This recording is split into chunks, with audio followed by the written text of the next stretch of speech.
What if the reason your diet failed last month wasn't, a lack of willpower, but actually a lack of water or, well, a lack of fat? Right, which sounds completely counterintuitive to everything we've been taught. Exactly.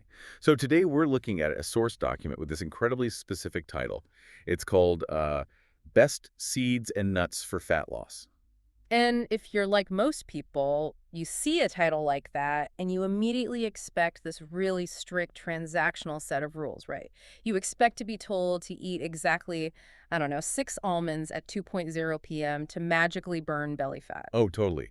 We are heavily conditioned to look for that quick fix, the secret biological hack. We want the shortcut. Honestly, that's exactly what I was expecting when I first opened this source text. I thought I was getting a grocery list or this rigid set of instructions. But as I started reading through the material, I realized there are actually no specific nuts listed in the core argument. Which is wild given the title. Right. There are no magic chia seed ratios. It completely ignores the quick hacks. Yeah, instead of giving you a grocery list, the author takes this very narrow topic and delivers this brilliant return to fundamental biological basics. It cuts right through the noise of modern fad diets. It really does. It explains how the human body actually processes food and environment. It's a surprisingly grounded look at the sheer mechanics of digestion and lifestyle. Okay, let's unpack this. Mm. Because you probably tuned into this deep dive looking for, a quick afternoon snack recommendation to get you through a busy Tuesday. A quick handful of walnuts or something. Right, exactly. Oh. But what we are going to pull out of this text are the core physiological and psychological principles that actually dictate sustainable weight loss. And it starts with a claim that I have to admit made me immediately skeptical. Oh, what was the claim? The very first assertion the text makes is healthy eating does not mean giving up delicious food. Yeah, because we culturally associate weight loss with deprivation. Yes, exactly. We treat suffering as, like, the currency you have to pay to get healthy. Right, the old mindset is basically if it tastes good, it must be inherently bad for you. Hmm. And if you're on a diet, well, you are supposed to be miserable. But from a biological standpoint, deprivation is just a terrible strategy. It relies entirely on willpower. And willpower is this finite cognitive resource. It runs out. It always runs out. Eventually, your brain's evolutionary demand for energy is going to completely override your conscious restraint. The text explicitly keeps delicious food on the table to anchor this whole concept of sustainability. You literally cannot out-willpower your own biology long term. Okay, wait. I have to push back on this a little bit. Yeah. If I'm not giving up the foods I love, like the pizza, the pasta, the sweets, how am I actually losing weight? Well, that's where the mechanics come in. Right, because the text answers this by listing out these core pillars. It says nutritious ingredients, balanced portions, healthy fats, lean protein, and fiber. But diet culture has spent decades telling us to cut fat, to lose fat. Why is this document intentionally inviting calorie-dense fats into the mix? What's fascinating here is that to understand that, we really have to look at the mechanics of digestion rather than the morality of the food. Morality. Yeah, thinking of foods as good or bad. When you eat a meal that's really high in simple carbohydrates, say a sugary pastry, it breaks down almost instantly in your stomach. That glucose just floods directly into your bloodstream. Oh, it's like pouring lighter fluid on a campfire. You get this massive, immediate spike in energy. Exactly, followed by an equally massive crash. And when your blood sugar crashes, your body releases this huge surge of hunger hormones, primarily ghrelin. It's literally demanding more fast energy. Dreaded 3:00 p.m. slump. Right. That chemical roller coaster is what ruins weight loss efforts. But when you introduce the pillars from our text, the healthy fats, the lean protein, and the fiber, you fundamentally alter that internal digestive environment. All right, I want to try an analogy here to see if I'm really understanding the biology. Yeah. Let's think of your bloodstream as like an exclusive high-end nightclub. Okay, a nightclub. I like it. So the simple sugars, the delicious treats, those are the rowdy partygoers. Yeah. You absolutely want them in the club for the energy and the fun. Sure. But if they all rush the doors at once, the club gets overwhelmed, chaos ensues, and the body hits the metabolic panic button, which results in storing fat. So portion control is obviously the velvet rope limiting capacity. But what are the fats, the protein, and the fiber actually doing at this party? They're your bouncers. Bouncers, right. And they each handle crowd control in a very different physiological way. So let's look at fiber first. When soluble fiber enters your stomach, it actually absorbs water to form this thick, gel-like physical mesh. So it's literally wrapping around the simple sugars. It's an actual physical barrier. It physically traps them. Yeah. It slows down the rate at which those sugars can escape the stomach and enter the small intestine to be absorbed. Wow. So because of that mesh, those rowdy partygoers you mentioned, they are being let into the club one by one. Nice and slow, your blood sugar remains entirely stable, there is no lighter fluid on the fire. Okay, that makes total sense for the fiber. Yeah. What about the protein and the fats, though? Well, lean protein is highly thermogenic. That means your body has to burn a significant amount of calories just to break it down. Oh, I didn't know that. Yeah, but more importantly, digesting protein triggers the release of peptide YY, which is a hormone that travels directly to your brain to signal that you are physically full. It essentially shuts down the hunger drive. So it tells the brain, hey, we're good down here. Exactly.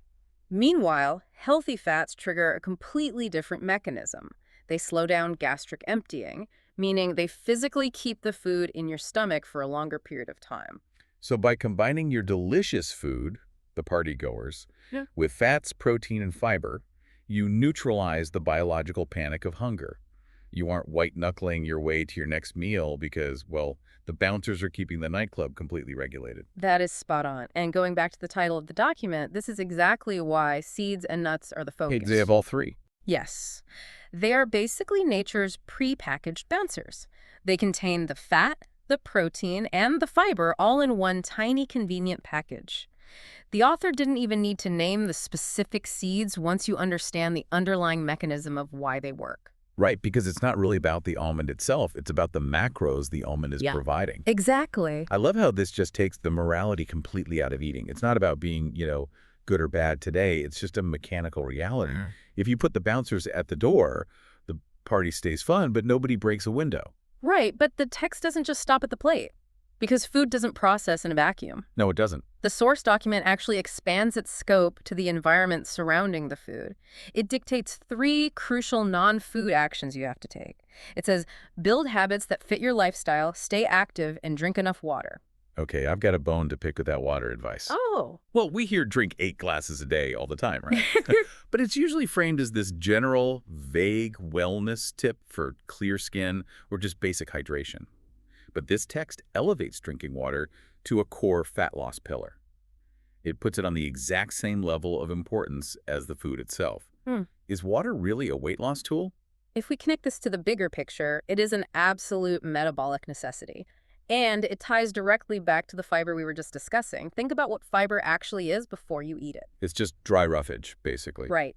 Earlier, I mentioned that fiber forms a gel-like mesh to trap sugar, but it can only do that if it has liquid to absorb. Oh, I see. So it's sort of like a sponge. If you use a bone-dry sponge to wipe a counter, it's just hard and abrasive. It doesn't do anything. Exactly. If you eat a massive amount of fiber-rich seeds and nuts, but you are chronically dehydrated, that fiber just absorbs whatever trace moisture is left in your gut and turns into a literal roadblock. The whole system grinds to a painful halt. Okay, think of the digestive tract like a massive water slide. The fiber is the person going down the slide, but the water is, well, it's the water. I like this. If you turn off the water, that person is just getting friction burns and getting stuck halfway down the tube. That is a very accurate and slightly painful visualization.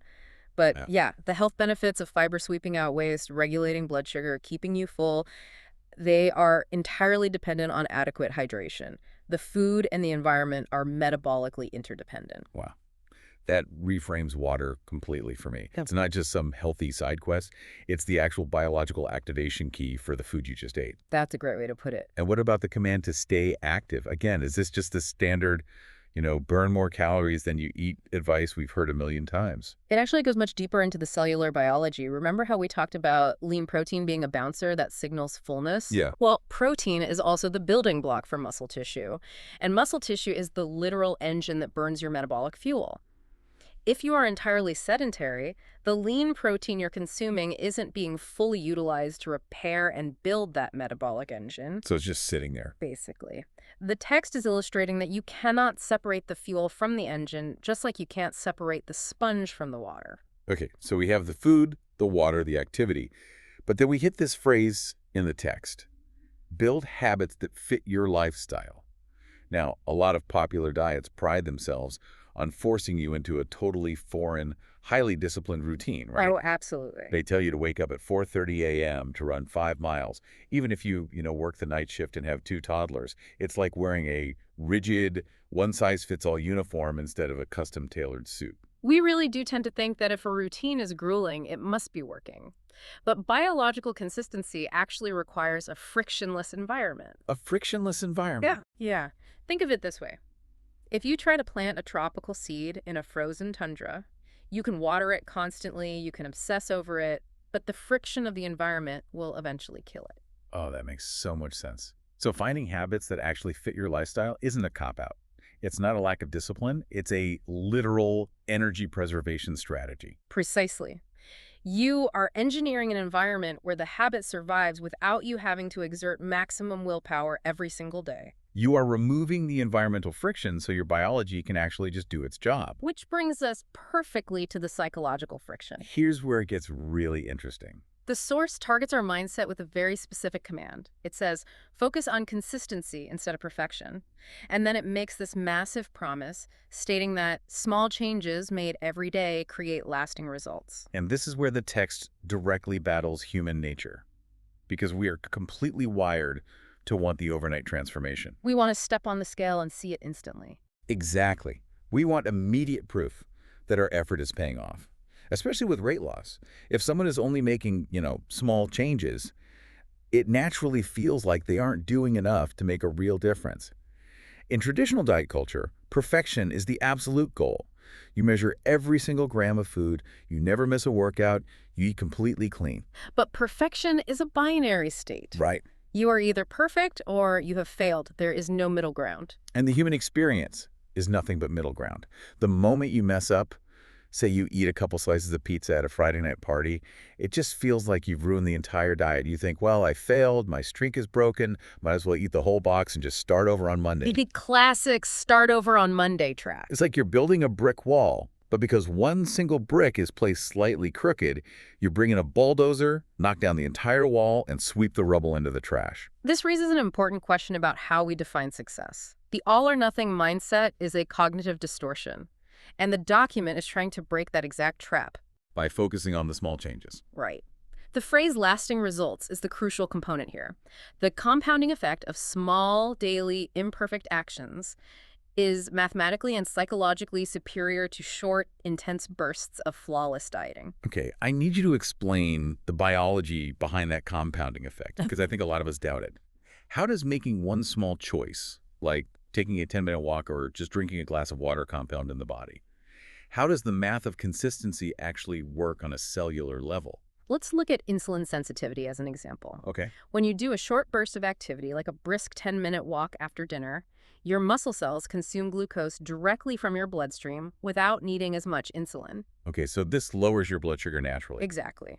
Over time, if you do this consistently, even in small, 10-minute, highly imperfect increments, you physically alter your cellular environment. Your cells become more sensitive and highly efficient at managing insulin. So your body literally upgrades its own hardware to better handle the rowdy partygoers of simple sugars. Yes. A 2-week crash diet might drain water weight and force a temporary calorie deficit, sure, but it does not change your long-term cellular efficiency. In fact, extreme deprivation often damages your metabolic rate by signaling to your body that it is starving. Because you've turned off the fuel. Right.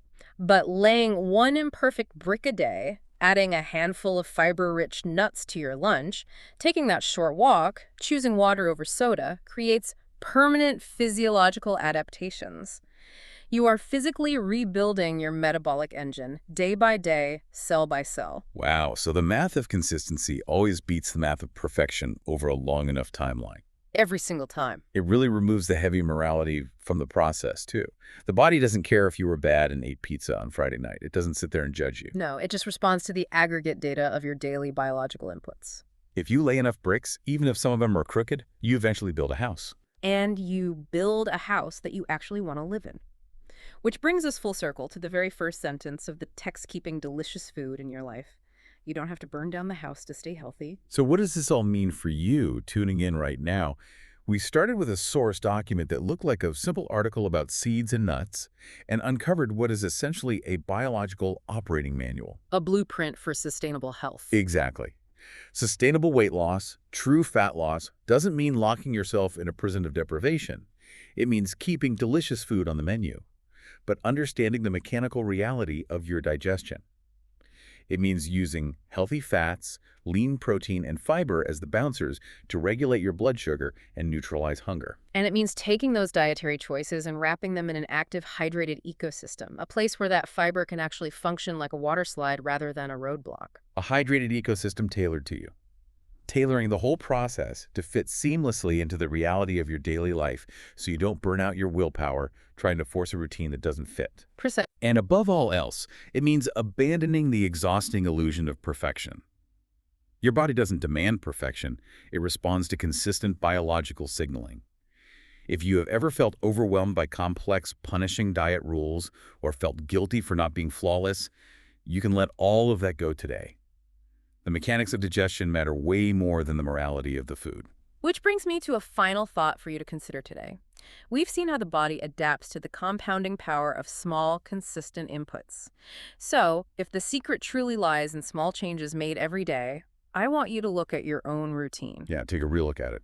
What is the absolute smallest, most frictionless change you can make today? What is one tiny biological input? Maybe it's drinking one extra glass of water before your next meal, or just adding a 5-minute walk to your afternoon that you can do right now to lay that very first brick and begin compounding those lasting results. Next time you see a headline about the latest superfood or magic fat loss hack, remember to look past the grocery list. Focus on the mechanics, respect your biology, and just keep laying the bricks.